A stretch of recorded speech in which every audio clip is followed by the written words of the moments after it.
E mais uma vez nos unindo para a nossa conversa do Evangelho dessa tarde abençoada, que Jesus nos ilumine as nossas consciências. E hoje com propósitos de falar um pouco da parentela espiritual e da parentela material, com os propósitos na doutrina espírita baseado no Evangelho, capítulo 14, Honrai Pai e Mãe, onde a gente tira alguns dados, alguns itens que são necessários para o nosso entendimento sobre a parentela espiritual e a parentela de vínculos consanguíneos, que diferem tanto. E estudando a doutrina, né, nós vamos aprendendo também o valor da parentela, o valor da família, como nos inspira o Evangelho a citar sempre que a, a família, né, é nosso primeiro lar, é a primeira escola, né, onde nós estamos aqui egressos, e nem sempre os laços familiares são decorrentes, são uníssonos, têm unidade. É preciso que nós estudemos o Evangelho com profundidade para que a gente entenda o convite de Jesus, né? Reconcilia-te com teu adversário enquanto estiveres a caminho dele. Vamos falar um pouco de Chico? Chico nasceu em 1910 na cidade de Pedro Leopoldo e em meados lá pelos seus 5, 6 anos, a sua mediunidade se aflora, né? Ele perde, né? Desencarna a sua mãe,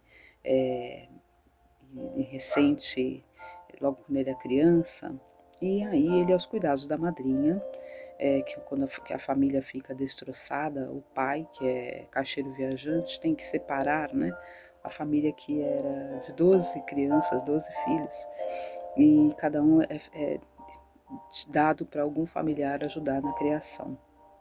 E aos cuidados da madrinha, que era uma bênção, né, era uma pessoa para ele que foi uma busca de buscar sempre aquela questão do perdão. Essa madrinha de nome Cidália Batista é, é, tem um propósito bem diferente, nada amigável, nada amoroso, nada fraterno com o Chico. E independente do que for, a mãe de Chico sempre se apresenta a ele, diz para que ele tenha paciência, que um anjo ia aparecer na sua vida.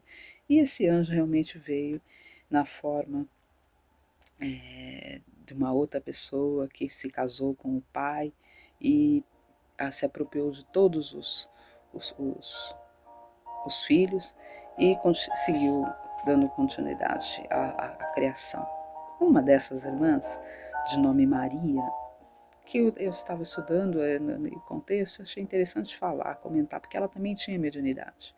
E ela atraía, porque era uma mediunidade deseducada, né? Não tinha estudo, naquela época eram poucos espíritas que tinha naquela região.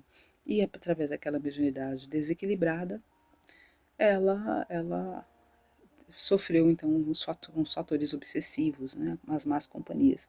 E naquela época, José Perácio e a esposa Carmen foram em auxílio. Conhecendo essa irmã de Chico, 5 anos mais velha que ele, com entendimento, com facilidade na doutrina, apoiaram, ajudaram a irmã de Chico e ajudaram também ele, percebendo também o grau de mediunidade dele. Olha que interessante. Aí o tempo passa, que a história aqui é para falar de família, né? O tempo passa, Maria se casa e ela também se tornou uma pessoa devota, né? E teve lá os filhos, e foi morar em outra cidade, e foi lá nesse decorrer dessa cidade onde ela teve um filho que infelizmente teve um problema seríssimo com o alcoolismo.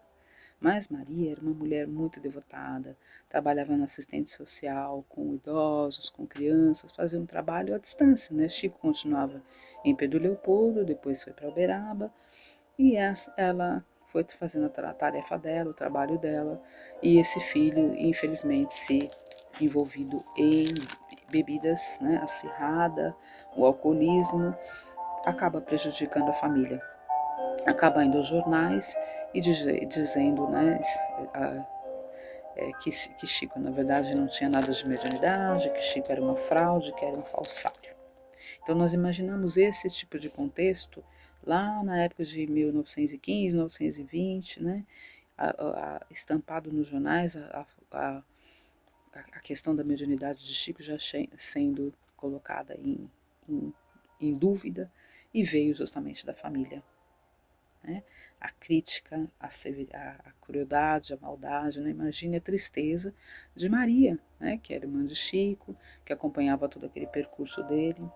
Então, através dessa história, nota-se que entre Chico, com certeza, e o seu sobrinho, chamado Amaury, não tinha esses laços afetuosos de família espiritual. Entretanto, os laços afetivos foram criados com o vínculo entre José Perácio e a esposa, Carmen, que auxiliaram tanto a Chico quanto Maria, né, nas suas relações com a mediunidade, a entender a doutrina espírita, a levar o evangelho, a apresentar a casa espírita.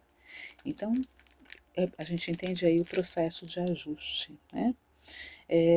Ao passo que o sobrinho tinha o desafeto, os amigos tinham os laços de afinidade espiritual. E é muito interessante quando a gente vai estudando o Evangelho, nós vamos entendendo e tendo a certeza de que isso realmente é um fato. Os laços consanguíneos nem sempre são laços afetivos. Os laços espirituais nem sempre são formados dentro do nosso laço da família. Muitas vezes a gente tem na nossa casa pessoas que têm problemas conosco, né, de ordem inúmeras, né, contendas e pessoas que nos parecem desconhecidas, enquanto é, dentro fora da nossa casa, temos amigos que temos afinidades que nós parecemos que somos irmãos. E isso ocorre justamente por conta dos vínculos que nós temos, que esses vínculos não são acaso. Assim como esses vínculos, esses desafetos dentro da nossa casa, né, que às vezes nos causam inúmeros problemas, inúmeras contendas, são vínculos que não são tão afetuosos, mas servem para treinar a nossa ciência, o nosso aprendizado, a nossa paciência, né? A nossa reconciliação, o nosso bom relacionamento. E tem que partir de nós, né, que estamos aqui estudando um pouquinho mais. Mas, voltando à questão das famílias, será que ultimamente nós temos visto essa valorização? É para se pensar, né? Hoje em dia nós temos muitas famílias de formas diferentes, né? Famílias com pai e mãe comum, as famílias que são vinculadas apenas com a mãe, né? Quando a mãe o pai e a mãe da casa, a família ao contrário, que são somente os pais, apenas, que colocam a ordem, que levam as crianças para a escola, que tem a posse da família, né? Que tem ali o controle da família. Outras são famílias que são criadas, famílias vinculadas somente com os avós, outras são criadas somente com mães, outras somente com pais. Enfim, a gente entende que vai tendo esse progresso, né? Mas o que é importante na família é que se estabeleça o vínculo do afeto, o vínculo do amor. Estava olhando outro dia lá na internet um vídeo lá da época de 1980, e como as coisas mudam, né? Antigamente as famílias, elas se reuniam em volta das famílias, não precisava ser aos domingos, né? Mas se reuniam em volta da mesa, para os jantares, para as conversas, a mãe chamava o filho para tomar a lição de casa, tinha aquela coisa da brincadeira nas ruas, a liberdade era maior, né? Ainda existiam as brincadeiras vinculadas ao pega-pega, ao esconde-esconde, né? As famílias se reuniam para jogar stop, né? Isso é velho, né? Então as rodas de conversa. Então nós trazíamos os filhos, os amigos dos nossos filhos para ficarem dentro das nossas casas ali, para que a gente estivesse tendo certeza de quem seriam as companhias, né? E a gente está falando disso, não é tão distante, né? Mas parecemos que estamos falando de um século, de 10 séculos atrás, né? E na verdade não. Nós deveríamos estar trazendo esses laços, né, que são pertinentes a esses vínculos na atualidade, onde se dissipa tanta emergência e tanta necessidade de se criar afetos. Né? Por hoje as famílias estão dentro de casa, cada um no seu notebook, cada um no celular, cada um vendo alguma coisa na internet, né? Cada um está conectado com as coisas fora e não está conectado com as coisas de dentro. Muitas vezes nós não sabemos nem o que os nossos filhos ou nossos netos estão vendo no celular ou no notebook. E onde está morando, né, a nossa união, onde está a nossa ideia de criarmos laços, de criarmos fraternidade em ação.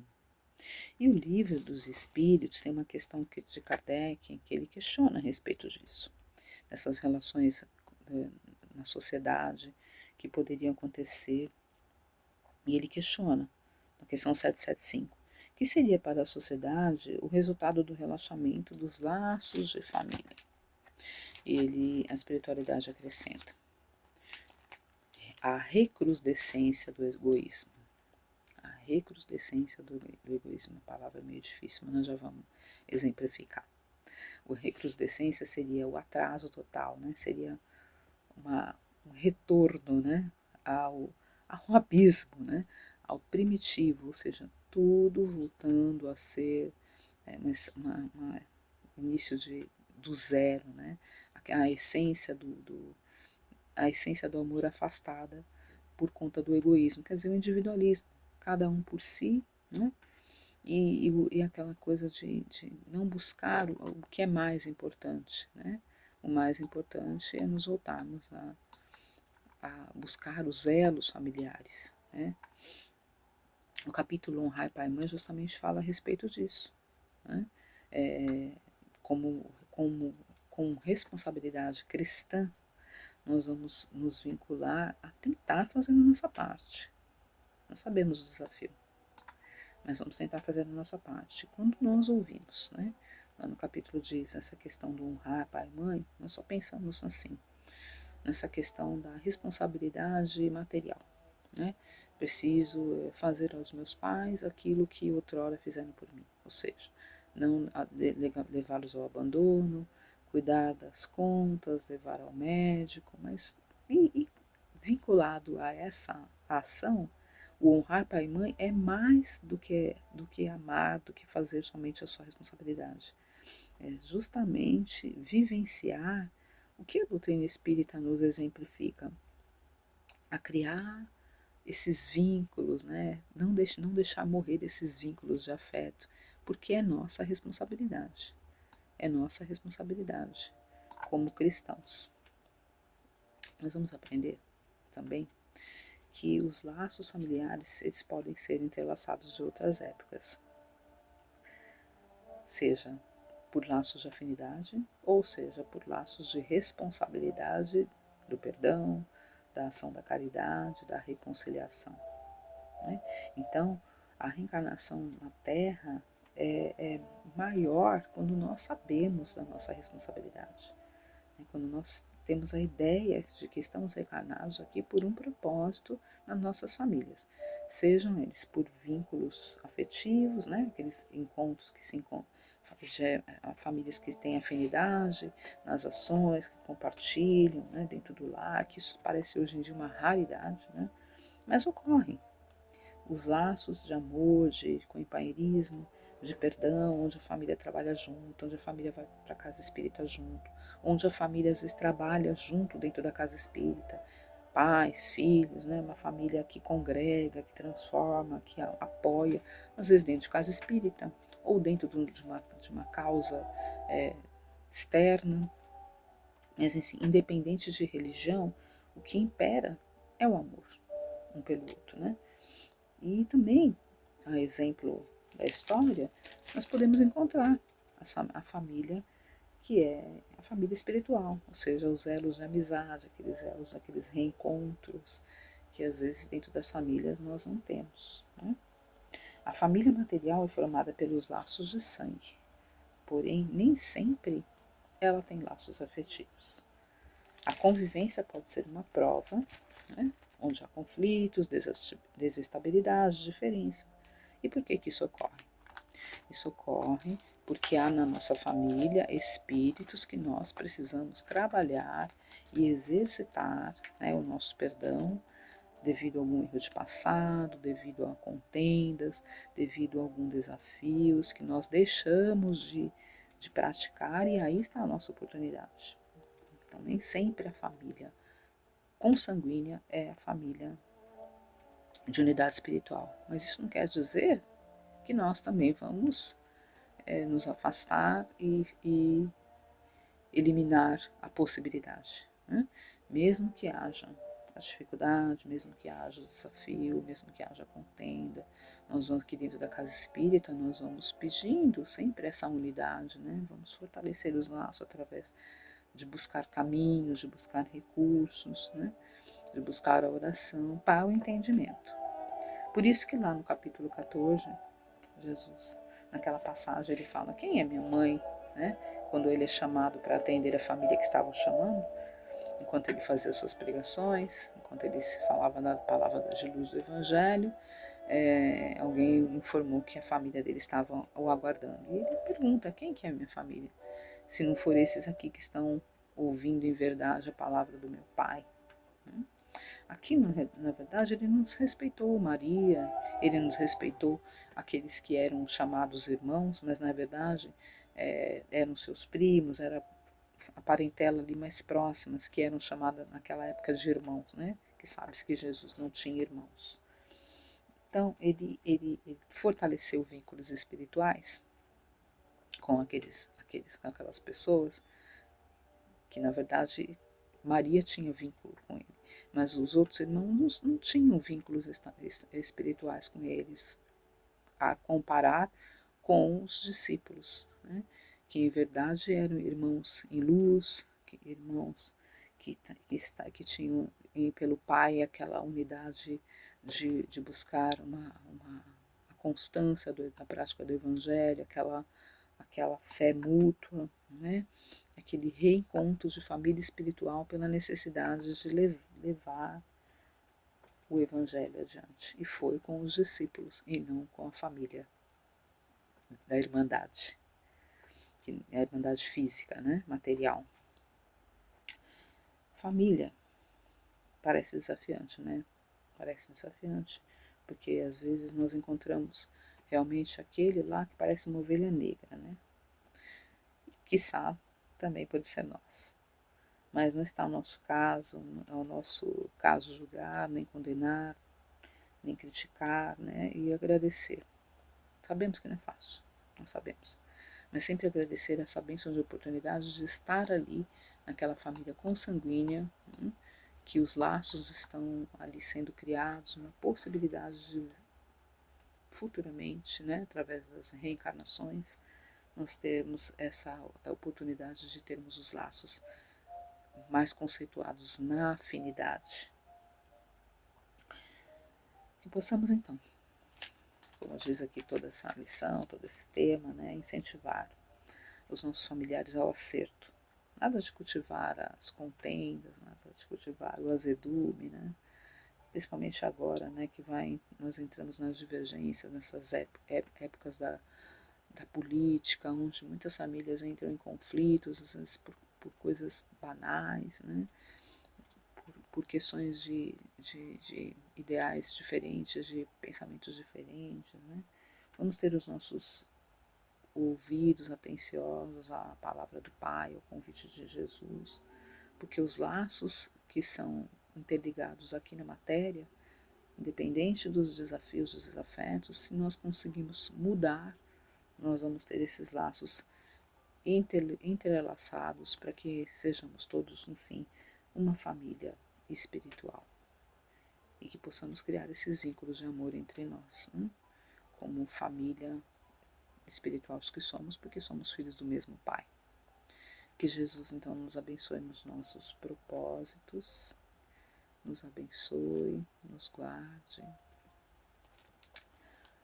e nos dê paciência, paciência. Vamos pedir paciência para todos os desencantos, para os desenganos, né? Para os confrontos da nossa que às vezes vivenciamos na nossa parentela, e lembrar que nada nos acontece ao acaso, né? Senhor, Pai de misericórdia e de amor, acalma meu coração. Sinto uma grande ansiedade, angústia do futuro que tem me afligido. Por isso peço que estejas comigo, como uma criança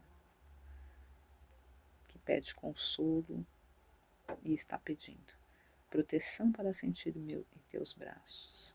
E entrego minha vida em tuas mãos. Que a sua luz venha alegrar-me, que a sua paz me contagie a alma e que a sua bondade me conforte agora e sempre. Jesus nos abençoe, assim seja, graças a Deus, abençoe todas as famílias, amém. Graças a Deus.